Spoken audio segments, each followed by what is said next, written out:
Hi friends, welcome back to my channel. ಇವತ್ತು ನಾವು ಹಾಗಲಕಾಯಿ ಪಲ್ಯ ಯಾವ ರೀತಿ ಮಾಡೋದು ಅಂತ ನೋಡೋಣ.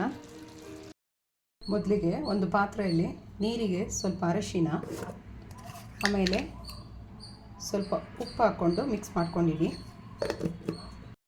ಇವಾಗ ಈ ಹಾಗಲಕಾಯಿಯನ್ನು ಕಟ್ ಮಾಡಿಕೊಂಡು ಉಪ್ಪು ಮತ್ತು ಅರಿಶಿನ ಹಾಕಿರೋ ನೀರಿಗೆ ಮಿಕ್ಸ್ ಹಾಕಬೇಕು.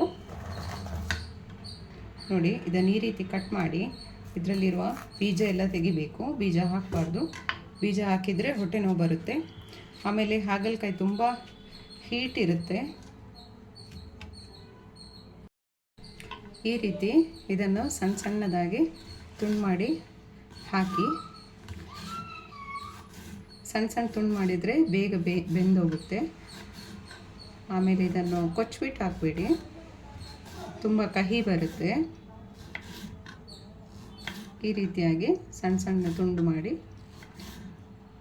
ಉಪ್ಪು ಮತ್ತು ಅರಿಶಿನ ಹಾಕಿದ ನೀರಿಗೆ ಹಾಕಬೇಕು. ಈ ರೀತಿ ಉಪ್ಪು ಮತ್ತು ಅರಿಶಿನದ ನೀರಲ್ಲಿ ಹಾಗಲಕಾಯಿಯನ್ನು ಸ್ವಲ್ಪ ಹೊತ್ತು ಇಡುವುದರಿಂದ ಇದರ ಕಹಿ ಸ್ವಲ್ಪ ಕಡಿಮೆ ಆಗುತ್ತೆ. ನಾವಿವಾಗ ಬೇಕಾಗಿರೋ ಇಂಗ್ರೀಡಿಯೆಂಟ್ಸ್ ನೋಡೋಣ. ಒಂದು ದೊಡ್ಡ ಈರುಳ್ಳಿ, ಆಮೇಲೆ ಒಂದು ದೊಡ್ಡ ಟೊಮ್ಯಾಟೊ, ಸ್ವಲ್ಪ ಕರಿಬೇವು, ಕೊತ್ತಂಬರಿ ಸೊಪ್ಪು, ಒಂದು ತುಂಡು ಬೆಲ್ಲ.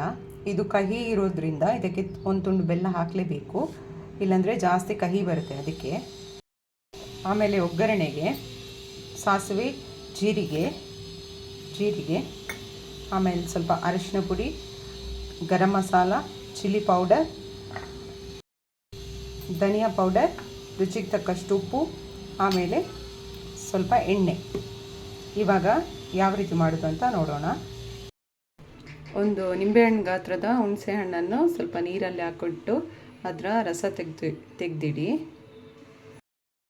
ಮೊದಲಿಗೆ 2 ಸ್ಪೂನ್ ಎಣ್ಣೆ ಬಿಸಿ ಆದಮೇಲೆ ಸಾಸಿವೆ,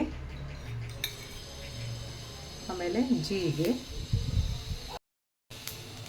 ಸಾಸಿವೆ ಸಿಡಿದ ಮೇಲೆ ಈರುಳ್ಳಿ ಹಾಕಿ. ಈರುಳ್ಳಿ ಜಾಸ್ತಿ ಫ್ರೈ ಆಗಬೇಕಂತಿಲ್ಲ, ಸ್ವಲ್ಪ ಹೊತ್ತು ಫ್ರೈ ಆದರೆ ಸಾಕು.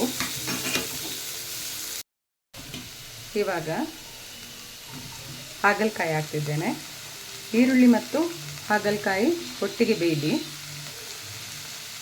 ಇವಾಗಲೇ ಬೇಯುವಾಗ ನೀರು ಹಾಕಕ್ಕೆ ಹೋಗಬೇಡಿ, ಹಾಗಲಕಾಯಿ ನೀರು ಬಿಡುತ್ತೆ. ಇದು ಬೇಯ್ತಿರುವಾಗಲೇ ಸ್ವಲ್ಪ ಅರಿಶಿನ ಹಾಕಿ, ಸ್ವಲ್ಪ ಉಪ್ಪು ಹಾಕಿ. ಉಪ್ಪು ಮತ್ತು ಅರಿಶಿನ ಹಾಕಿ ಸ್ವಲ್ಪ ಹೊತ್ತು ಮಿಕ್ಸ್ ಮಾಡಿ. ಇವಾಗ ನೀರು ಹಾಕೋಕ್ಕೆ ಹೋಗ್ಬಿಡಿ. ಇವಾಗಲೇ ಲಿಡ್ ಹಾಕ್ಬಿಟ್ಟು ಸ್ವಲ್ಪ ಹೊತ್ತು ಬೇಯಕ್ಕೆ ಬಿಡಿ. ನೋಡಿ, ಸ್ವಲ್ಪ ಹೊತ್ತು ಬೇಯ್ದಾಗುವಾಗ ಸ್ವಲ್ಪ ಮಗ್ಸ್ತಾ ಇರಿ, ಇದು ನೀರು ಬಿಟ್ಕೊಳ್ಳುತ್ತೆ.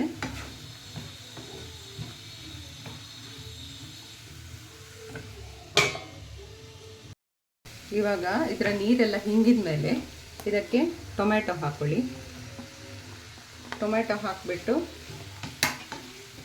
ಸ್ವಲ್ಪ ಹೊತ್ತು ಫ್ರೈ ಮಾಡಿ. ಇವಾಗ ಇದಕ್ಕೆ ಒಂದು ಅರ್ಧ ಲೋಟದಷ್ಟು ನೀರು ಹಾಕಿ ಸ್ವಲ್ಪ ಹೊತ್ತು ಬೇಯಕ್ಕೆ ಬಿಡಿ. ಸ್ವಲ್ಪ ಹೊತ್ತು ನೀರು ಹಾಕ್ಬಿಟ್ಟು ಬೇಯಕ್ಕೆ ಬಿಡಿ. ಇವಾಗ ಇದಕ್ಕೆ ಬೆಲ್ಲ ಹಾಕ್ತಿದ್ದೇನೆ. ಸ್ವಲ್ಪ ಧನಿಯಾ powder, garam masala, chilli powder ನಿಮಗೆ ಖಾರ ಎಷ್ಟು ಬೇಕೋ ಅಷ್ಟು ನೋಡ್ಕೊಂಡು ಹಾಕ್ಕೊಳ್ಳಿ. ಸ್ವಲ್ಪ ಹೊತ್ತು ಮಿಕ್ಸ್ ಮಾಡಿ.